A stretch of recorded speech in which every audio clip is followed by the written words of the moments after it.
2,000 years later.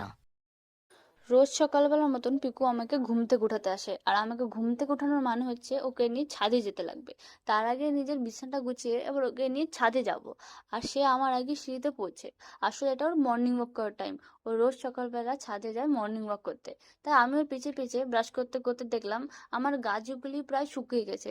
হয়তো গাছগুলিকে আমি অনেকদিন ধরে জল দিতে পারি নাই, তাই গাছগুলোর এরকম অবস্থা। তাই একটু গাছে জল দিলাম, তাতে আমার গাছগুলো একটু ভালো হয়ে যায়। আর গাছের ফুলটাও যেন ভালো থাকে। তাই মুখ টুক ধুয়ে আমি চলে গেলাম ঘরে। আর আমার যে রোজকার রুটিন থাকে, এক গ্লাস জল আর কাঁচা হলুদ আর গুড়, এটা খাওয়া খুবই ভালো। তারপর নর্থ স্যুপ খেলাম। এটা হচ্ছে শীতের দিনে খুব ভালো লাগে খেতে, গরম গরম। আর আমি সকাল সকাল, আর আমি এখন বিছনাতে খাই কারণ পিকু আমাকে কোথাও খেতে দেয় না। স্যুপটা বেশিরভাগ ভালোই ছিল, শীতের জন্য খুব ভালো। তারপর কি ছাদে নিয়ে ওকে খেললাম। আর ওকে এত কিছু খেলনা দিই, তাও ওর এই প্লাস্টিকের বোতলই ওর খুব ভালো লাগে। আসলে বলতে গেলে ওদেরকে যতই খেলনা দেওয়া হোক, ওদের এই প্লাস্টিকের বোতলই সব থেকে সেরা। আর পিকুরও সেম। ওকে যতই কিছু খেলনা দেওয়া হোক, ওর এটাই ভালো লাগে। তারপর ঘরে এসে গাজরের হালুয়া ট্রাই করলাম। তারপর আমি হালুয়া খেতে খেতে ওই চলে আসলো হালুয়া খাওয়ার জন্য। একে তো আর দেওয়া যাবে না।